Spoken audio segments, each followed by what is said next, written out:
Hey guys, this is Gamer Cow. Welcome back to Touhou, the Genius of Sephiroth. Last time we finished off exploring the useless areas of stage 19 and then killed all the dudes in the stage, got a whole boatload of items off it. Some very rare stuff there too. There was a good amount of crafting material. We got an adamantite shard, character synthesis specific stuff, super cool. And we even got the demon mail from the Great Demon, so that was pretty cool too. We aren't using that this time, however, because we don't have a character that could use it. So, instead, this is the party that we're going to be taking into the fight ahead here with Anastasis. So, two big things, well, three big things really that you need to know about Anis. One, she is weak to electric and slash attacks. So that's the main form of damage that you're going to be dealing with here. The second is that she has about 300 physical defense, so that slash weakness is, obviously good, but you still have to deal with a good amount of physical defense if you are going to use a physical based attacker. The third thing is that she hits really hard. Like, I could go into this fight just now and demonstrate it and basically just get one shot. Even Alice will get one shot in this fight if you are not careful. That is how ridiculous it is. Granted, the formation I'm using does have a bit of defense down, which is awkward, but the Thunder line obviously gives more power for your electric attacks, whether it's physical or magic, and you also have the added benefit of being in a line. So Byakuran can help out here. Alice, obviously, shielding is really good, and the Alice shielding here is a bit easier than it would be in a non-line formation like this, where Alice is also in the column, because her marionette skills do shield better when Alice is in the same column as the targets. So that is something we don't get to see very often because Poison Shield is usually so good otherwise, but yeah, you need to be in the same column if you want to have the absolute best use of Alice's marionette skills. So with that all said and done, let's take a look at our traits here. So Anis, as you would have probably guessed from the cutscene stuff, she punches a lot, so she uses strike-based attacks. And that is why the Fistfight Mastery is here. The Earth Resistance we shall get to later on. But yeah, just some HP, some strike resistance. I don't quite have all of the stuff I would want here. I would have really loved to have gotten the Atlas Amulet from stage 17, from the Adamantoise turtles. Was it Adamantoise or was it something else? I forget which turtle it was, but whatever turtle it was that was in stage 17, it drops the 20% Earth enhanced thing, so that would have been really nice to have here, but I've made do with other stuff, so yeah. Since Strike is one of the biggest things to block, the Serpent King's mail is actually pretty good here, so we have that on Yomu so that she has some strike res up, just to try and defend herself better, and otherwise extra bombs because, if I didn't have the Cute Soul, she would only have 5 bombs on her right now, and 5 bombs is not a lot for this fight. It would probably do, because by the time I'm fully set up and using bomb skills, I do enough damage that it would be okay, but I would rather have the extra bombs just to play completely safe. I could probably just put the Acute Soul on here instead of the +3 bombs, but I've decided on +3, so that is that. Then Alice is the one using the Kusanagi here because Yomu basically wants to use her own sword here so that I can have my critical hit chance and damage up. So Alice is basically the one who's going to Kusanagi instead. Gives her an absolute crap ton of HP, like 639 HP is insane. Absolutely insane. And her shield is a little bit different to usual. We will get into that during the fight, but I ended up using the last of the steel. I actually had to make another steel as well, but I used all the rest of the the remaining steel that I had to make the earth resistant armor.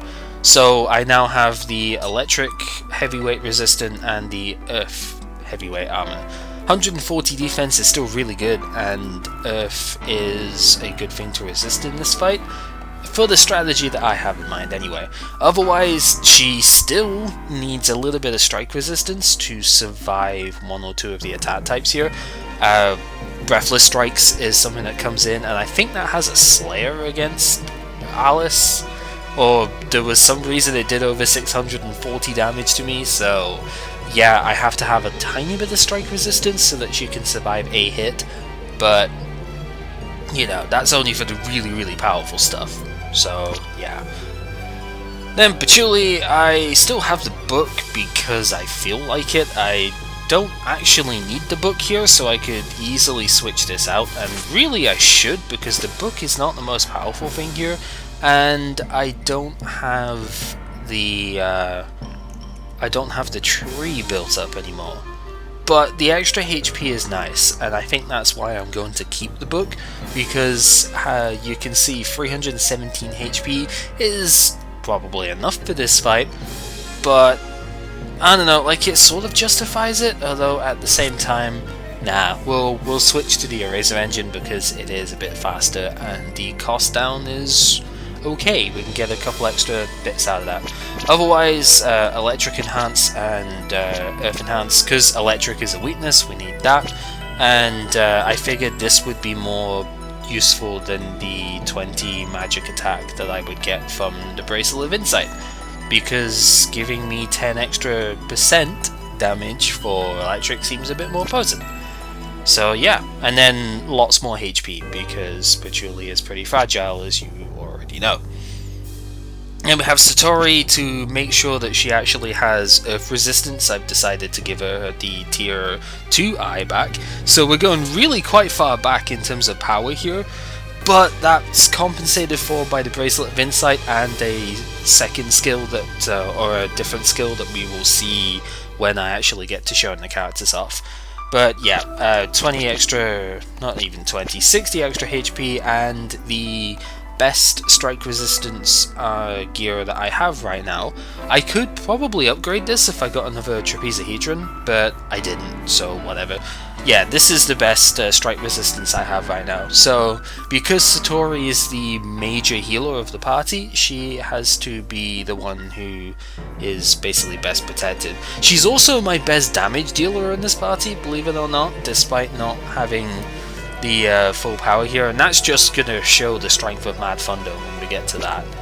And then Moko is my commander. I actually forgot to give the Acute Soul here, so I guess, do I want to... I think actually I should have enough bombs with 7 on Yomu, so we'll give the Acute Soul to Moko, because Marissa actually would be a really good choice here, because Marissa's Hakuro giving 15% more damage for the turn is amazing, and it would do a ton of work for this fight, but I don't feel super confident with having no revives, because Annis can hit hard enough where she can one-shot Alice, so if she doesn't go for Alice in a turn, and one of my damage dealers, or Byakuran, worse yet, you know, Byakuran gets one shot, then I'm kind of completely out of luck. So Moko is the safe option here, but if you want this fight done even quicker, then go with Marissa as your commander. Growth-wise, we can go into that a bit. Very basic stuff here. I managed to get the duration up here for my status skill stuff, which is really good. +4 turns instead of the +2 turns is nice, because having 2 extra turns on stuff should mean that all of my status skills will not run out during this fight if it goes perfectly. Otherwise, magic casting speed up is pretty nice, and it's actually not fast enough to go ahead of Yomu though. So the Squall Hairpin might be something to consider here, but Yomu's casting is so fast that I don't think I'd go ahead of her anyway.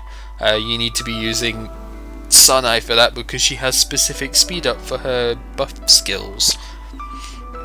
And then we still want to have Amplifying Scroll as an option, so that's why I have it here. You don't actually need Amplifying Scroll, and you could probably cut a lot of this tree out. In fact, you could just about cut all of this tree out if you wanted to, because the auto heal isn't really too important, although it is nice to have when you've lowered Anis's capabilities enough. But I don't think I need extra MP in this fight, I just want Amplifying Scroll. That's really it.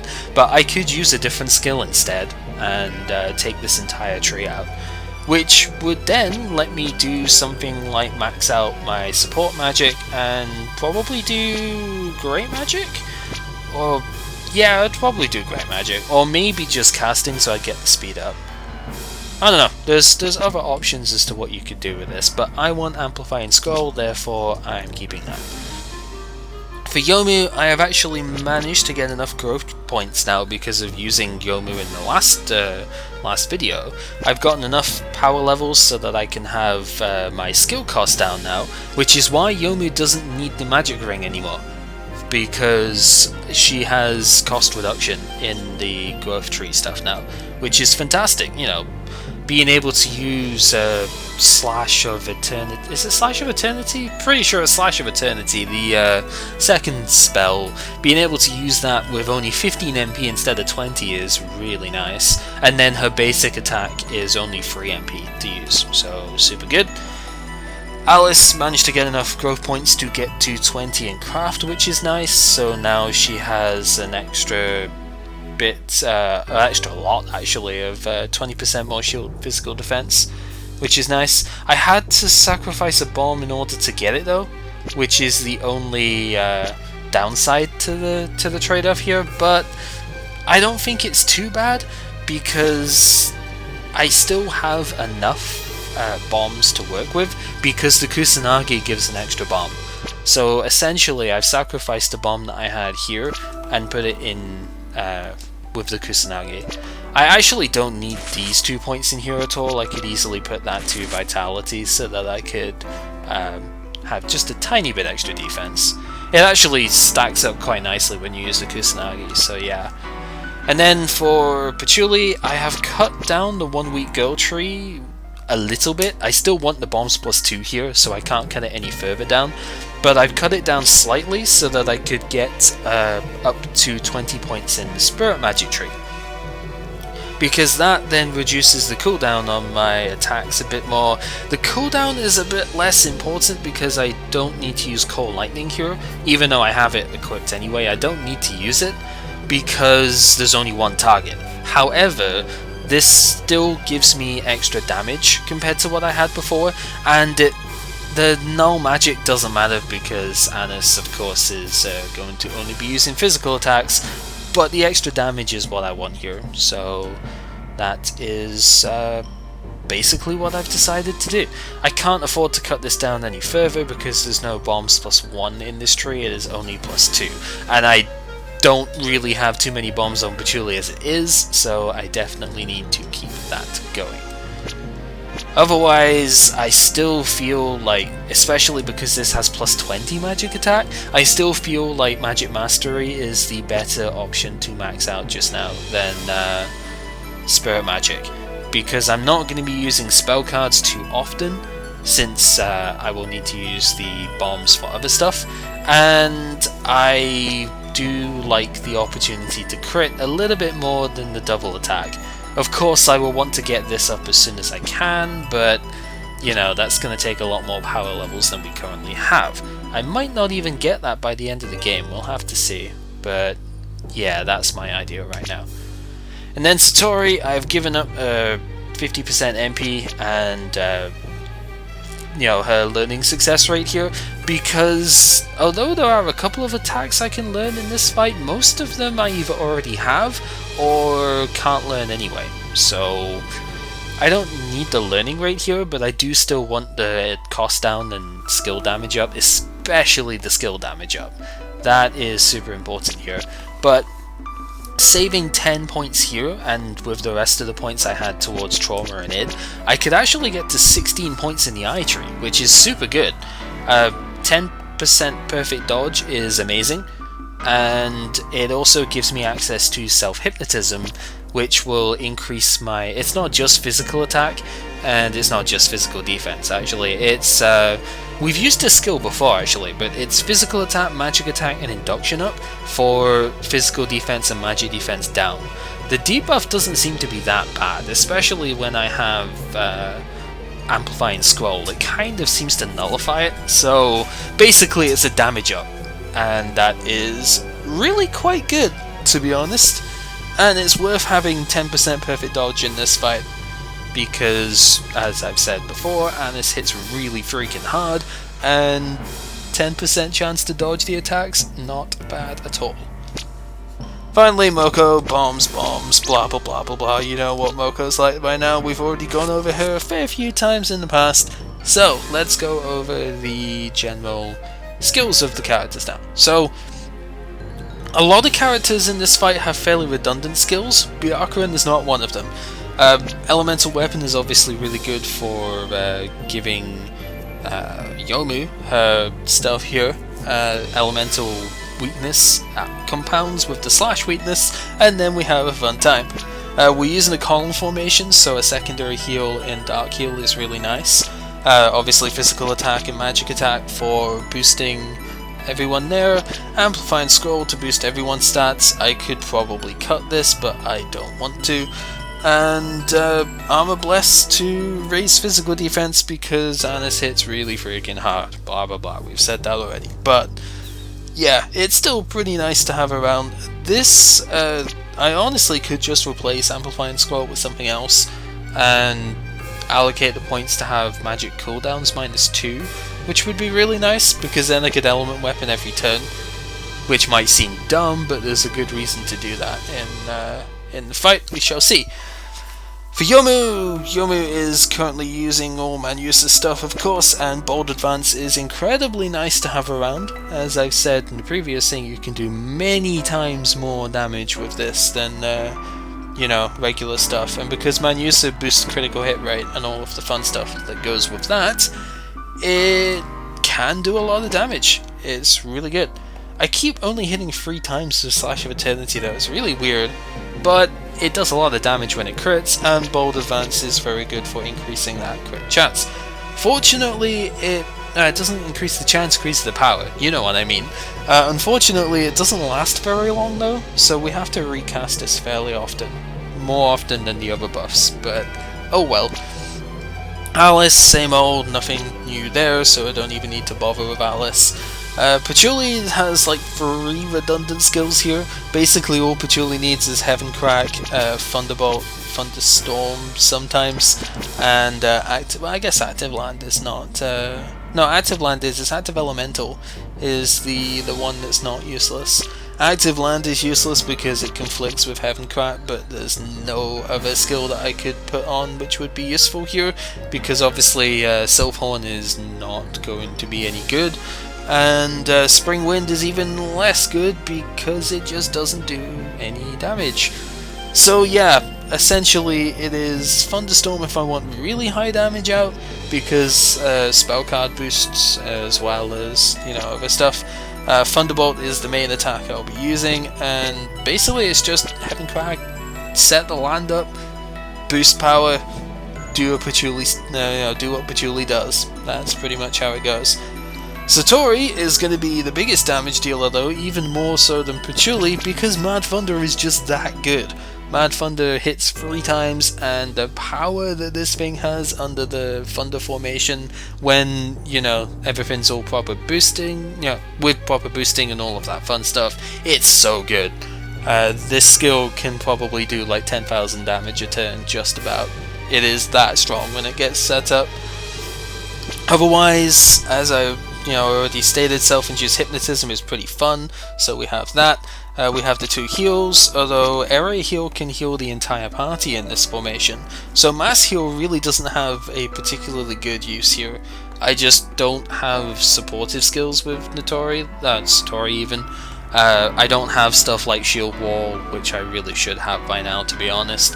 I don't have shield wall, I don't have leaf shield or starlight barrier or any of those fun stuffs. Otherwise, like, all of these slots would be taken up by support skills that are a lot more effective than what I have here. So I think for the next stage, before we start the next stage, I'm going to go back and get those skills, because Satori is now a high enough level to do that. But that is not the point for here. Loco stuff doesn't matter. So just to reiterate the formation here, it has extra speed, which is good for going ahead of Anis. It has defense down, which is not good, but is okay when the party is fully set up. And it increases your electric damage. The resistance to electric, not too important. The damage is where we're going to see everything. So, that was a really long explanation of how the stuff is all laid out, but hey, that's got to happen sometimes, because there's a lot of stuff to say. But anyway, no, I haven't heard anything just yet. The music's kind of gone now, but oh, now we hear it. And something real bad's coming close. Get out of the way. Boom! What an entrance. She literally just smashed open the pillars here to reach us. So yes, we have indeed been found, finally. Yes, Anastasis, Daphno Gorgon. Yeah. And this is it. Apparently we're done for. Because she can slam her fist together. Self-important. Kaboom! She is not messing around here, that's for sure. No cares for speaking whatsoever. It is all fight. Just all business here. And just see the damage she is wreaking on the floor here. Yep, the ground is full of holes now. May even be stronger than Oni. But yep, I can recognize that these holes are exactly the same as what we found on Yokai Mountain. And yep, I remembers as well. It is from the Yokai Mountain, like I said. Yep. So she's the one who brutalized Chen. Yep. And it's like, I didn't. I held back. Which makes Reimu kind of go, finally realizing this. You know, that took a while. But yeah, indeed. This is gonna be serious business. The eldest, because she's the eldest of the sisters, right? So she has to be the strongest, right? Oh god, it's the puppy smile. Uh-oh. Oh dear. Finally found. Yep. Of course you will. There's a bit of a standoff going on here. Reimu's just like, yo, say something, please. And that's a likely excuse. Well, it's not really an excuse, to be honest, but considering how she's acted so far, she's been fine to talk before. But yeah, this actually isn't the first meeting, question mark? Well, we as the players, if you remember, all the way back to Entei. And even earlier than that, actually, but Entei was the main one that we saw, right? That's who was there. And as we've said here at Hakugiroku as well, yeah, basically they've been spying on us the whole time. Even then, yep. That's only gonna make things worse. Yeah, okay. I'm not exactly sure that's how it works, but oh, that's And finally you remember something as well, huh, Patchouli? Uh-huh, right. Yeah, that's what she said. Yeah. Read about them from the outside world. Greek legends, yep, I've already said this before, of course. Immortal and horrific monstrosities, though, that is... that's gonna rile up Moko, definitely. I mean, if a fellow immortal, right? Yeah, well, I mean, she does look kind of fierce, but monstrosity? I don't know. Being a... yeah, it's not very nice. Uh-huh. Yes. This is fine. We're not exactly your sisters, Alice, so...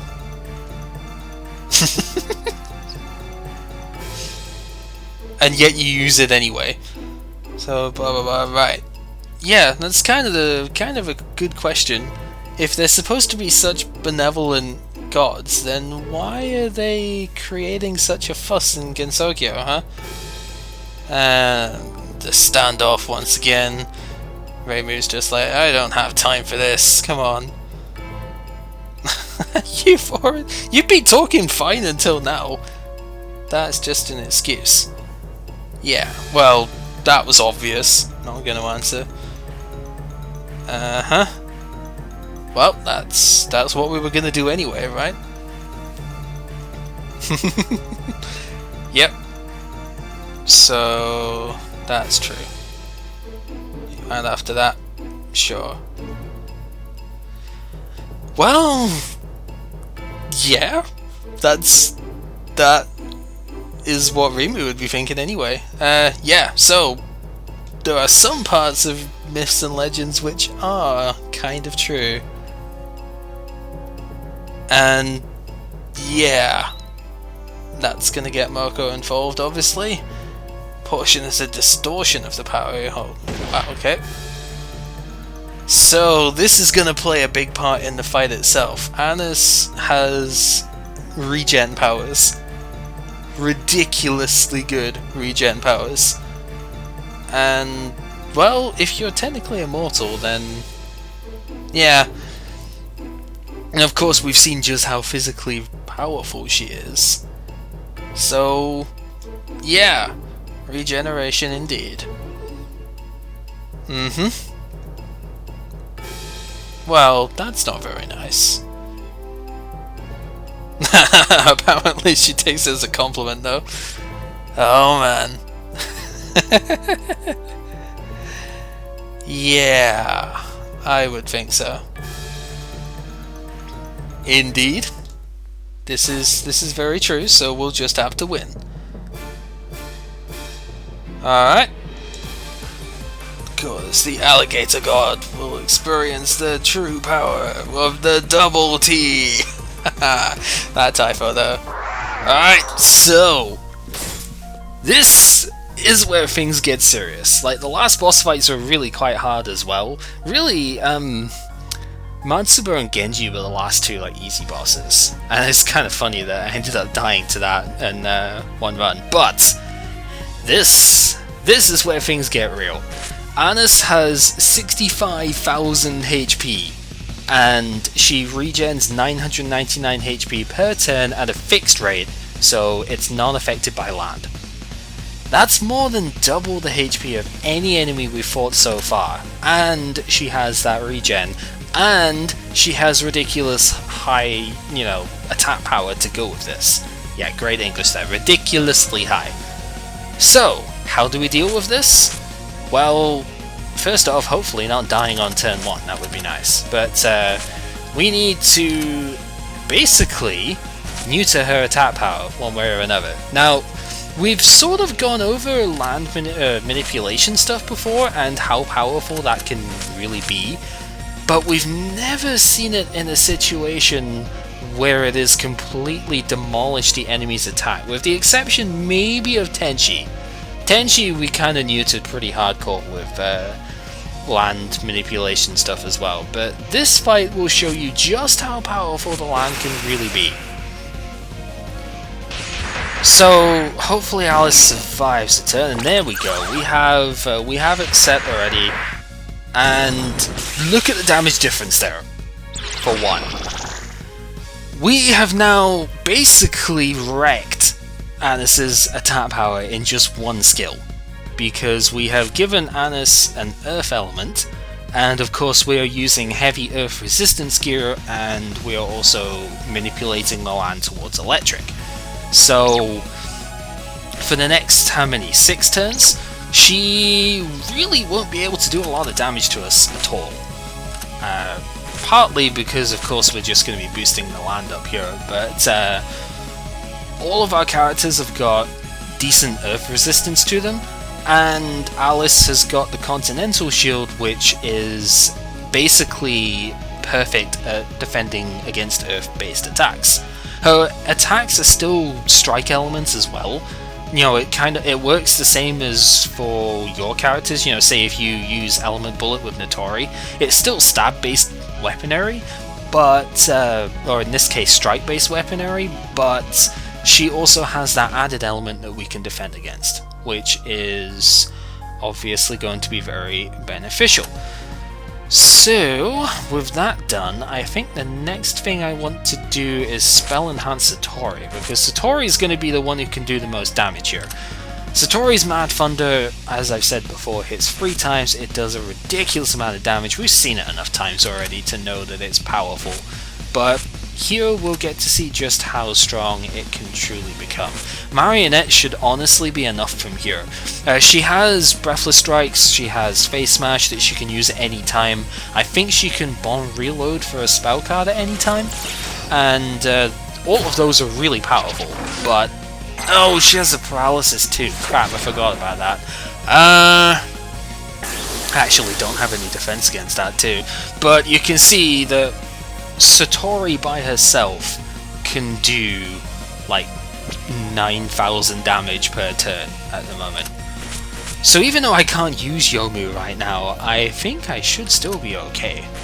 We're gonna Armor Bless Patchouli so that she can survive a bit more, and tempted to Legion this turn. I think I will Little Legion this turn, actually. I just realized I don't have any paralysis resistance on Alice either, so I may be in trouble with that. As you can see, Patchouli really doesn't do anywhere near as much damage, although to be fair, she also isn't boosted yet. So, you know, her attacks just naturally won't do as much damage. We'll fix that this turn. How long does Yomu have on paralysis? 2 turns. Ugh. Okay, that's kind of rough, but we can deal with it. Self-hypnotism also doesn't last particularly long, but it lasts long enough where I will be able to get a decent deal out of this. And Patchouli actually goes, oh wow, okay.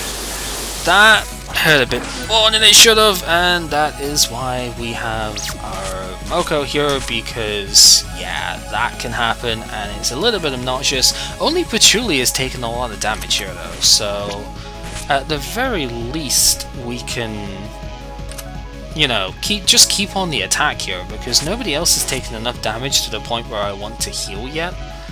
And I'm tempted to go Horaido here, because, you know, that'd be nice to just get it up, but if I do that, then everybody else is exposed for the turn, and I don't think that's a good idea. So Phoenix Tail does go ahead of Little Legion, which is good. Now I can cover everyone. And Smash is an attack that Satori can learn, so I might try and learn that at some stage. Patchouli being recovered at half health is okay, because yeah, I should just be able to about that. With Yomu back up and running, I should really start setting her up for damage here. I'm gonna take a turn away from using attacks with Satori so that I can heal, basically, and we'll boost crits again and just defend everyone.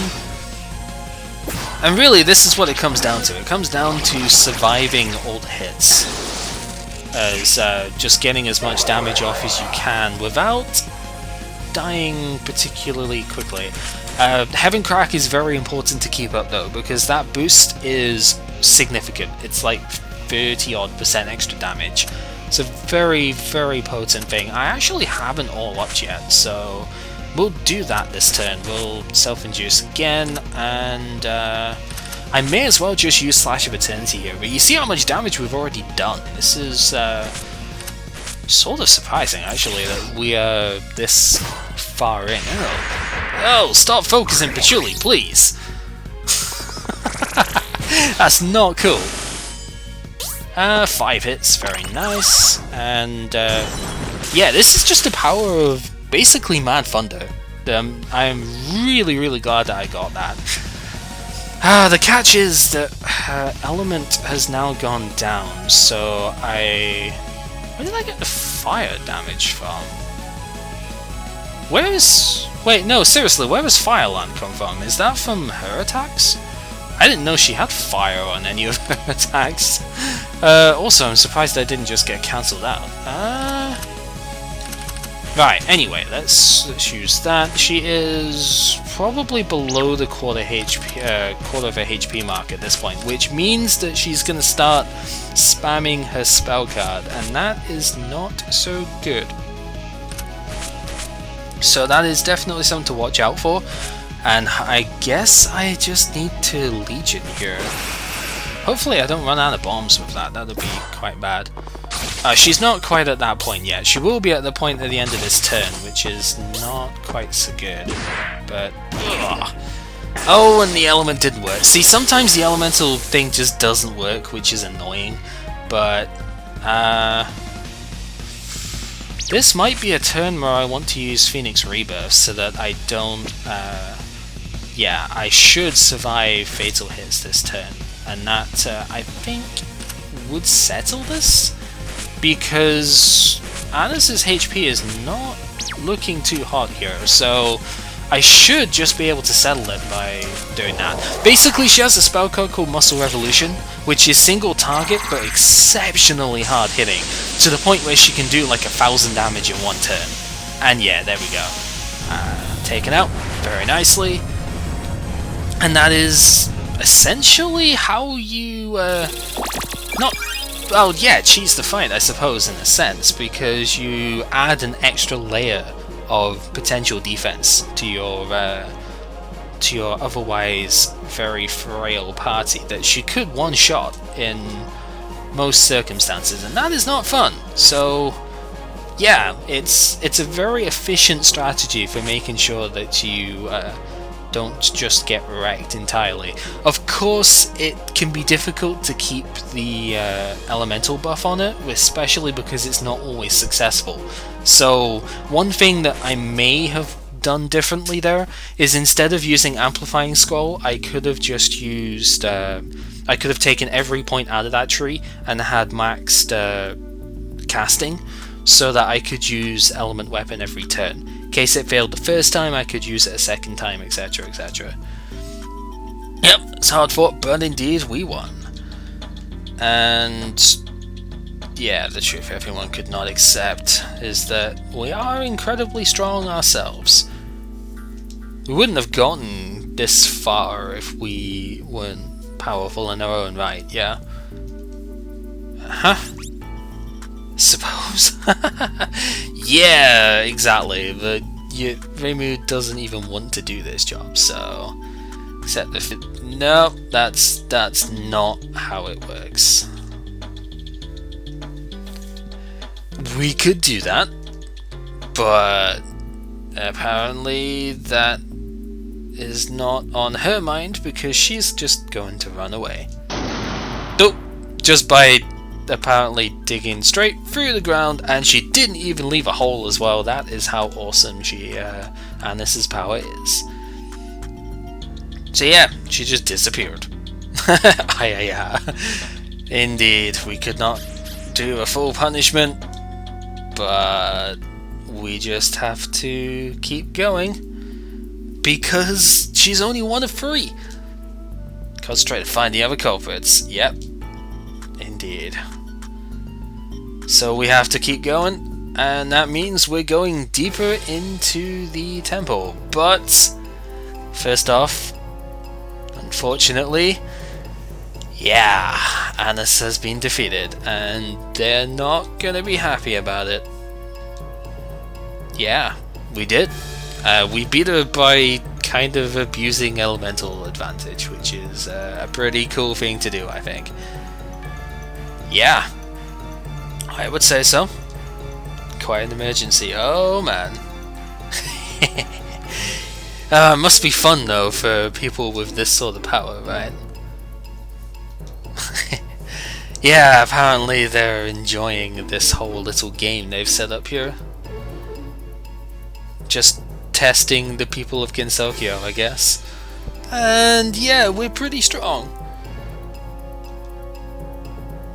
Yeah. I mean, it almost feels fourth wall-y, but it's not really because, then it's not being talked about as a video game, I suppose. But, yeah, they're gonna entertain us with more firepower and more dangerous stuff, and yeah, well, Vio's kind of got to, because, let's face it, it's either you or her. And she is the middle sister. And apparently Litos is the leader of everything, so yeah. Indeed, we are. But Vio is going to be pretty strong too, right? Has to be recognized. Yep. Haha, don't worry. We've got to reach her first, that's the problem. Give them a show of the sheer power of the second sister, blah blah blah. Yep, Urail. And yeah, however, before we get to doing that, we have to actually reach her, and that means going through stage 20. And let me tell you, stage 20 is crazy. Oh man, this stage was ridiculous the first time I played it. And I have a feeling it's still going to destroy my face this time as well. I'm not looking forward to doing this one because there is such a large variety of stuff in this stage that I don't know if I can prepare for it at my level with only 5 characters. That's, you know, on the battlefield. That's going to be a big problem. But yeah, the very atmosphere of this place has completely changed now. And how was this temple constructed? Who knows? Who knows? Better way of putting it is, how did it change? Yeah, I could see that. Yeah, energy flow, blah blah blah stuff seems to be a replacer. So yeah, they're changing the structure of the temple itself to try and impede us. That's the way it sort of seems here. Stuff is nothing, blah blah blah. Why would it be done now? Because yeah, that may be. And if so, indeed. And of course, you know what the attitude is going to be like here. I don't care if there are traps. We can blow through them anyway. We have to keep going. I am Reimu, and this is what I say to go for. Yep, it's always the answer. And cut. Yeah, basically shut up and move. That's Reimu's answer to absolutely everything here. So yeah, this is a quick sneak peek into stage 20. It looks pretty cool, I have to say. But it's also kind of terrifying, because yeah, it just is, trust me. This actually, just to sort of put stuff into perspective here, the previous stages we've all seen the experience penalty that really high level or over level characters have when you clear out enemies in that stage. From this point onward, there is no such thing as experience penalty. You will always get at least the full experience of a fight from this stage onwards. That's, well, it kind of shows that we're nearing the end of the game, but it also just shows how crazy powerful stuff is going to be in this place if the game is like, well, you cannot possibly get over leveled now. That's still not technically true. You can get over leveled, but even at really high levels, you will still need to use skills and all of the fun stuff to get through this. But that is going to be for a couple of parts time, because next time we are going to make sure that one of our other characters is a bit more properly prepared for stuff than she has been recently, and that is going to be getting Satori some of her skills, because Satori is now past level 50. She's been past level 50 for a little while now, but yeah, Satori being beyond level 50 means I can get all of the relevant useful skills for supporting stuff that we have yet to get. That's going to involve a little bit of mind control manipulations, so especially given the kind of difficulty and luck basedness of getting some of these skills, that's pretty much going to take up its own part. So for now, this has been GamerCow playing Touhou, the Genius of Sapphirus, and next time we go ahead and teach Satori how to be a proper supporter, be a proper team player, and that will make her infinitely better and will start to show the true potential of Satori here. Like, we've now seen her offensive potential, we need to now see the defensive potential to make it all worth it. So yeah, till then, take care.